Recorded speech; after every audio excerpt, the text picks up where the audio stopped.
Hi everyone, my name is Lucas Walker, and this is my second critical creative reflection response. And in this one, we will be answering the question: how does your product engage with audiences, and how would it be distributed as a real media text? So, our product Howl engages with audiences through suspense, emotional identification, and viewer expectations. The case study, looking at movies case study, explains that audiences actively interpret texts based on prior experiences and genre familiarity. So, I use this by drawing on recognizable, fantasy tropes that you see in wolf or werewolf movies. And so, for instance, the what's it called? It being a teenager, the fangs and stuff like that. These are things that I brought into my opener that you will see in others that the audience will be able to easily recognize, and then understand that this is a movie tackling werewolves. So one way I engage with audiences though is through restricted narration. So viewers only know what the protagonist knows, and so this creates tension because and this aligns with audiences emotionally with the characters' close-ups and POV style shots, uh, which increases emotional involvement. And so this is shown within the opener with our protagonist awaking, and he's not entirely sure whether or not his werewolf transformation was a reality or a dream. To him, it's a mystery, and it creates this level of suspense for the audience that keeps them engaged with the opener.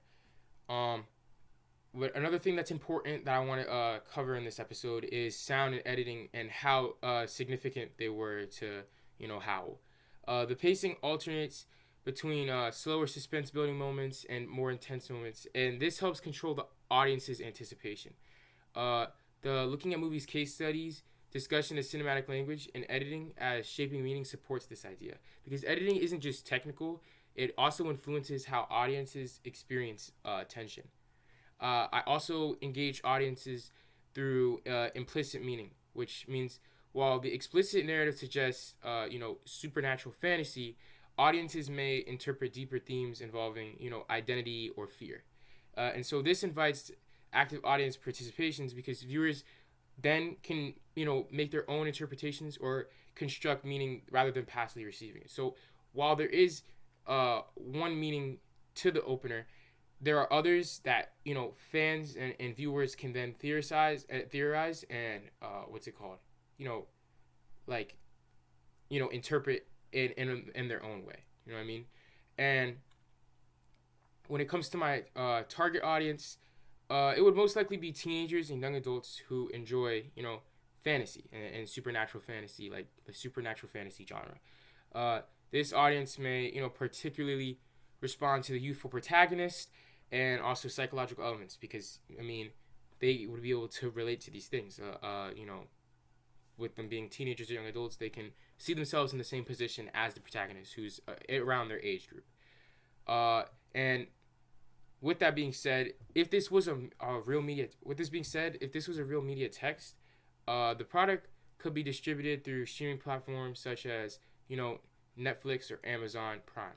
According to the Big Six case study, these are some of the bigger conglomerates out there, which really control majority of the representation of films that we see, outside of, like when we watch films.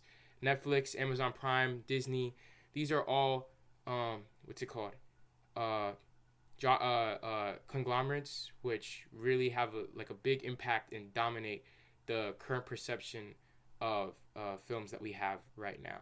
So, with that, I would, with the if a big six conglomerate would have access to this, we would be able to spread our film over like a wide spread across like the entire globe because of the increase in budget, and it could also be marketed through teaser trailers on YouTube and promotional content through Instagram or TikTok. The Big Six would also, one of the conglomerates from the Big Six, such as Amazon Prime or Netflix, would also be used because of the budget. With Howl being a werewolf fantasy film, to the graphics and when taking into account the CGI that would be needed to be used to make the werewolf transformation appears a reality, it would most likely be sold to them so that this could be done possible because of the budget, how much money would go into the budget to make this possible.